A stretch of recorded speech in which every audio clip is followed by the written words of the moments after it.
Bismillahirrahmanirrahim. Assalamualaikum warahmatullahi wabarakatuh.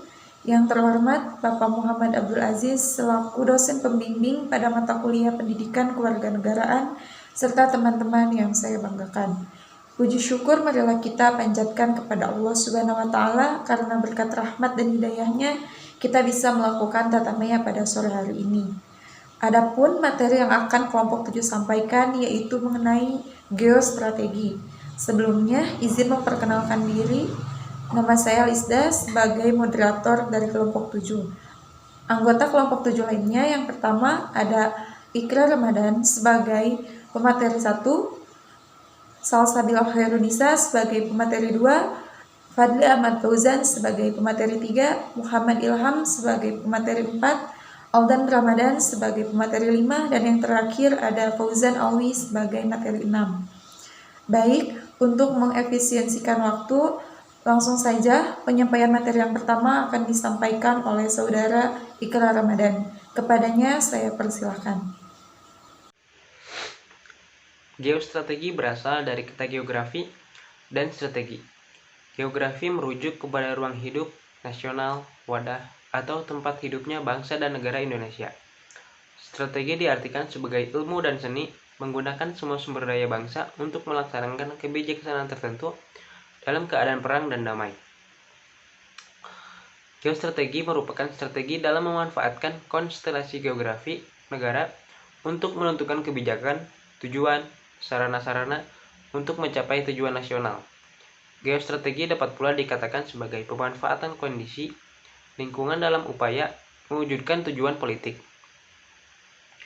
Menurut Sir Belford Mackinder, guru besar geostrategi Universitas London, geostrategi diartikan sebagai metode atau aturan-aturan untuk mewujudkan cita-cita dan tujuan melalui proses pembangunan memberikan arahan tentang bagaimana membuat strategi pembangunan dan keputusan yang terukur dan terimajinasi guna mewujudkan masa depan yang lebih baik, lebih aman, dan bermartabat.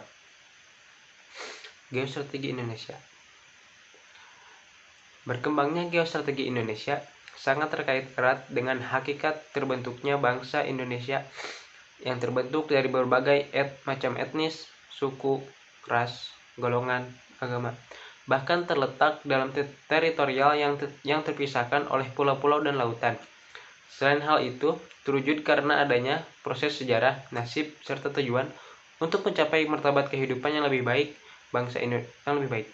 Bangsa Indonesia memandang geostrategi sebagai strategi dalam memanfaatkan keadaan atau konstelasi geografi negara Indonesia untuk menentukan kebijakan tujuan dan sarana-sarana guna mewujudkan cita-cita proklamasi dan tujuan nasional bangsa Indonesia.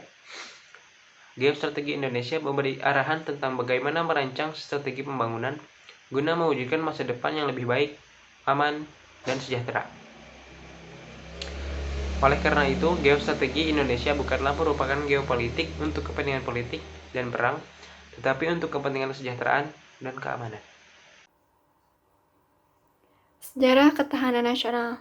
Pertama, pada tahun 1945, sejarah Indonesia, khususnya sejak proklamasi kemerdekaan, mencatat bahwa di dalam dinamika mengisi kemerdekaannya, bangsa Indonesia terus-menerus dihadapkan pada berbagai kesulitan, tantangan, ancaman, yang berasal baik dari dalam negeri maupun luar negeri, yang hampir membinasakan kelangsungan hidupnya.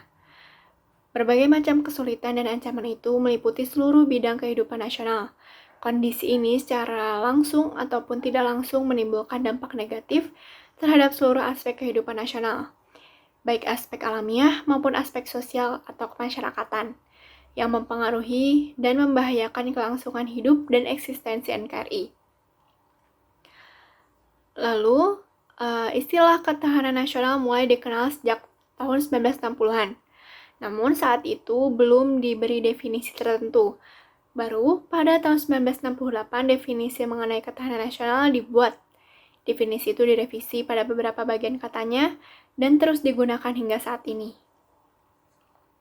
Selanjutnya, hakikat ketahanan nasional. Pada hakikatnya, ketahanan nasional adalah kemampuan dan ketangguhan suatu bangsa untuk menjamin kelangsungan hidupnya menuju kejayaan bangsa dan negara. Ketahanan nasional ini tergantung pada kemampuan bangsa dan seluruh warga negara dalam membina aspek alamiah dan aspek sosial, serta landasan penyelenggaraan kehidupan nasional dalam segala bidang. Ketahanan nasional mengandung makna keutuhan, semua potensi yang terdapat dalam wilayah nasional, baik fisik maupun sosial, serta memiliki hubungan erat antara gatra di dalamnya, secara komprehensif integral. Kelemahan salah satu bidang akan mengakibatkan kelemahan pada bidang yang lain, yang dapat mempengaruhi kondisi keseluruhan. Assalamualaikum warahmatullahi wabarakatuh. Saya Fadli Ahmad Fauzan akan menjelaskan tentang penyelenggaraan ketahanan nasional dilakukan melalui pendekatan keamanan dan kesejahteraan. 1. Kesejahteraan digunakan untuk mewujudkan ketahanan yang berbentuk kemampuan bangsa dalam menumbuhkan dan mengembangkan nilai-nilai nasionalnya menjadi kemakmuran yang adil dan merata, baik rohaniah dan jasmaniah. 2. Keamanan adalah kemampuan dalam melindungi keberadaan bangsa serta melindungi nilai-nilai luhur bangsa terhadap segala ancaman dari dalam maupun dari luar. 3. Kedua pendekatan keamanan dan kesejahteraan telah digunakan bersama-sama. Pendekatan mana yang ditekankan tergantung pada kondisi dan situasi nasional dan internasional. Penyelenggaraan kesejahteraan memerlukan tingkat keamanan tertentu. Demikian juga sebaliknya. Dengan demikian, evaluasi penyelenggaraan ketahanan nasional sekaligus memberikan gambaran tentang tingkat kesejahteraan dan keamanan suatu bangsa. 3. Konsep ketahanan dikembangkan berdasarkan konsep wawasan Nusantara, sehingga konsep ketahanan nasional dapat dipahami dengan baik apabila telah memahami wawasan Nusantara. Konsepsi dan fungsi ketahanan nasional adalah konsepsi pengembangan kekuatan nasional melalui pengaturan dan penyelenggaraan kesejahteraan dan keamanan yang seimbang, serasi, dan selaras pada seluruh aspek kehidupan secara utuh dan menyeluruh dan terpadu berlandaskan Pancasila, Undang-Undang 1945, dan wawasan Nusantara. 1. Kesejahteraan. 2. Keamanan. 3. Keuletan. 4. Ketangguhan. 5. Integritas. 6. Gangguan. 7. Hambatan. Baiklah, sekian dari saya. Terima kasih. Selanjutnya ada fungsi ketahanan nasional. Ketahanan nasional berdasarkan tuntutan penggunaannya berfungsi sebagai doktrin dasar nasional atau sebagai metode pembinaan kehidupan nasional dan sebagai pola dasar pembangunan nasional. Antara lain yaitu konsepsi ketahanan nasional dalam fungsi sebagai doktrin dasar nasional perlu dipahami untuk memimpin tetap terjadinya pola pikir, pola sikap, pola tindak, dan pola kerja dalam menyatukan langkah bangsa, baik yang bersifat interregional, intersektoral, maupun multidisiplin. Konsep doktriner ini diperlukan supaya tidak ada cara berpikir yang terkotak-kotak. Selanjutnya, konsepsi ketahanan nasional dalam fungsi sebagai pola dasar pembangunan. Pada hakikatnya, merupakan arah dan pedoman dalam pelaksanaan pembangunan nasional di segala bidang secara terpadu dan dilakukan sesuai rencana program. Selanjutnya, konsepsi ketahanan nasional dalam fungsi sebagai metode pembinaan kehidupan nasional pada hakikatnya merupakan suatu metode integral yang mencakup seluruh aspek yang terdiri dari aspek alamiah dan aspek sosial. Selanjutnya, ada asas-asas ketahanan nasional, yaitu tata laku yang didasari nilai-nilai tersusun dan berlandaskan Pancasila, Undang-Undang Dasar 1945, dan wawasan Nusantara yang terdiri dari 4 kelompok. Yang pertama ada asas kesejahteraan dan keamanan, yaitu kesejahteraan dan keamanan bernilai intrinsik dan bersifat mendasar, berdampingan pada kondisi apapun, pembangkit utama sistem kehidupan nasional. Yang kedua ada asas komprehensif, yaitu integral sistem kehidupan nasional meliputi aspek alamiah dan aspek sosial dalam bentuk perwujudan, persatuan, dan perpaduan yang selaras, serasi, dan seimbang di dalam kehidupan nasional. Yang ketiga ada asas wawas diri. Sistem kehidupan nasional berinteraksi dengan lingkungan sekelilingnya. Hal tersebut dapat menimbulkan berbagai dampak, baik positif maupun dampak negatif. Untuk itu diperlukan sikap awas diri ke dalam dan keluar. Ya, awas ke dalam bertujuan menumbuhkan hakikat, sifat, dan kondisi kehidupan nasional berdasarkan nilai-nilai kemandirian yang tangguh. Wawas keluar bertujuan untuk mengantisipasi dan berperan serta mengatasi dampak lingkungan, strategis luar negeri, dan menerima kenyataan adanya interaksi dan pengaruh perkembangan dunia. Yang terakhir ada asas kekeluargaan. Asas kekeluargaan yaitu mengandung keadilan, kebijaksanaan, persatuan, kerjasama, toleransi, dan tanggung jawab dalam kehidupan bermasyarakat, berbangsa, dan bernegara. Baik, selanjutnya ada sifat-sifat ketahanan nasional. Ketahanan nasional memiliki sifat yang terbentuk dari nilai-nilai yang terkandung dari atau dalam asas-asasnya, yaitu yang terdiri dari mandiri, dinamis, wibawa, serta konsultasi dan kerjasama. Mandiri, ketahanan nasional Indonesia percaya pada kemampuan dan kekuatan sendiri, serta pada keuletan dan ketangguhan yang mengandung prinsip tidak mudah menyerah, berdiri di atas identitas, integritas, serta kepribadian bangsa. Kemandirian ini merupakan prasyarat untuk menjalin kerjasama yang saling menguntungkan dalam perkembangan global. Selanjutnya ada dinamis, di mana ketahanan nasional Indonesia dapat meningkat atau menurun tergantung pada situasinya dan kondisi bangsa ini, serta lingkungan strategisnya.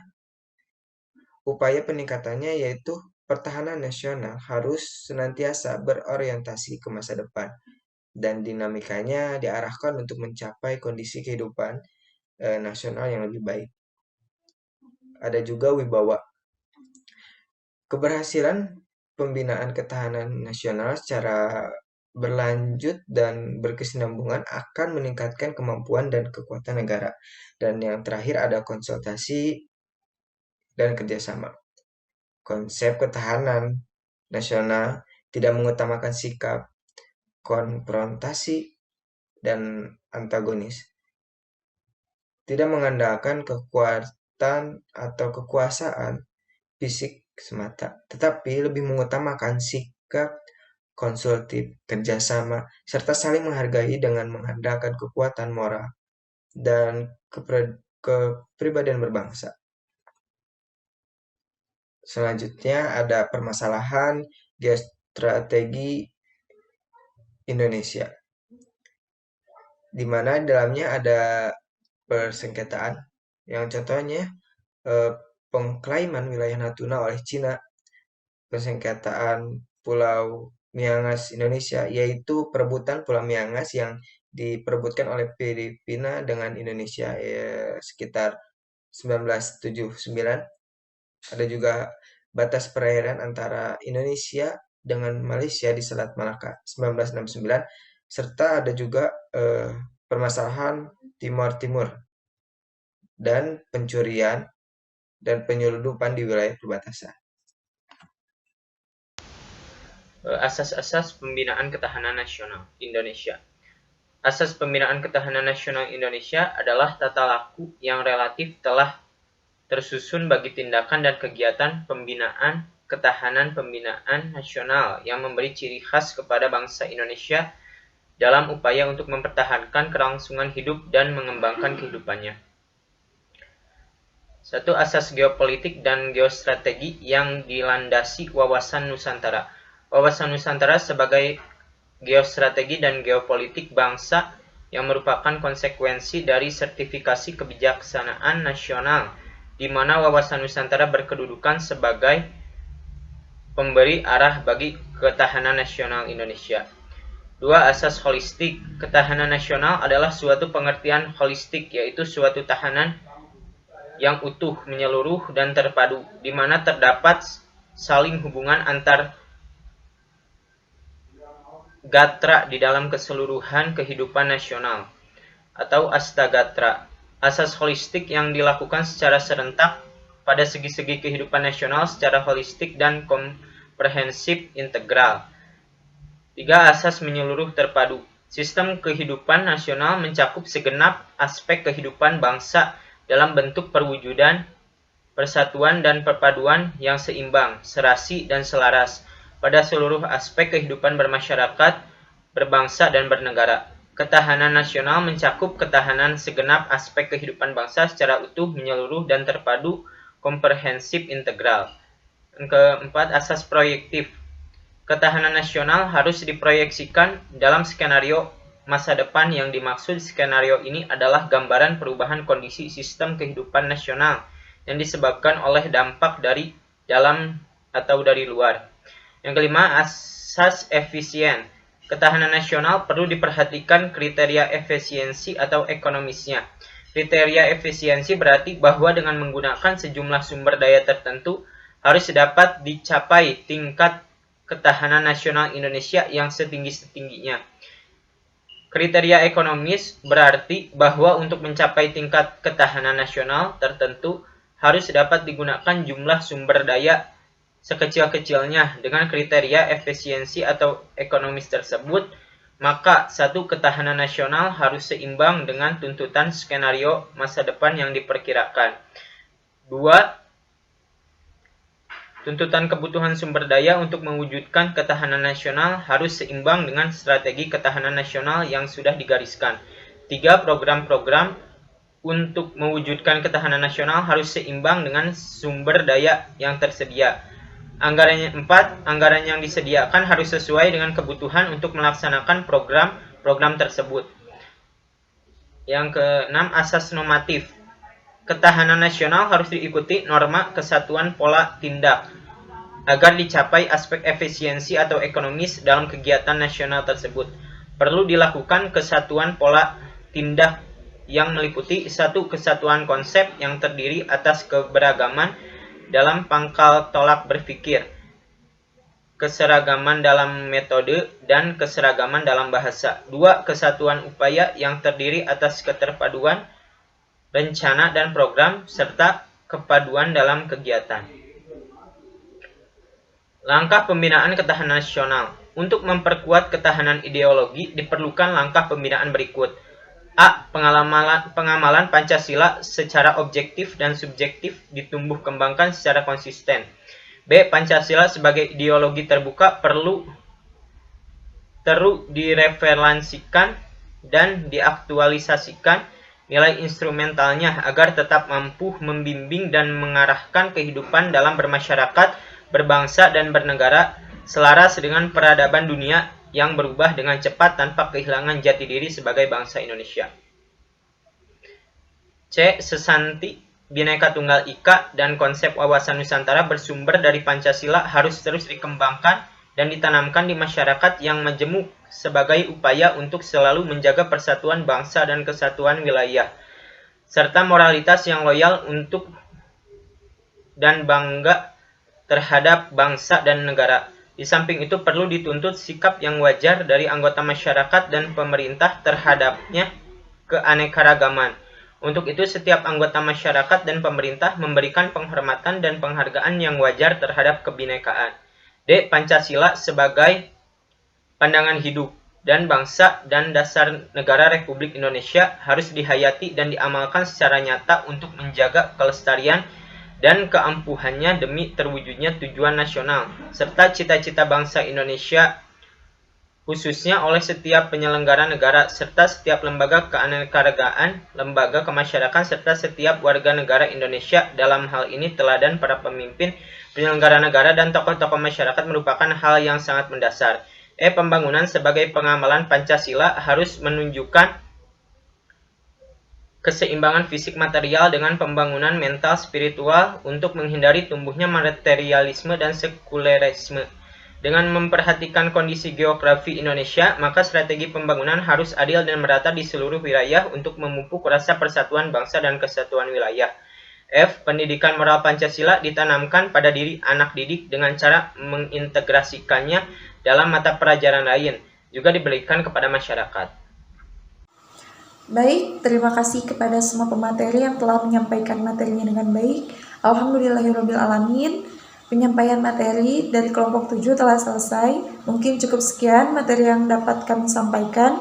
Mohon maaf apabila terdapat banyak kesalahan dan kekurangan. Terima kasih. Wassalamualaikum warahmatullahi wabarakatuh.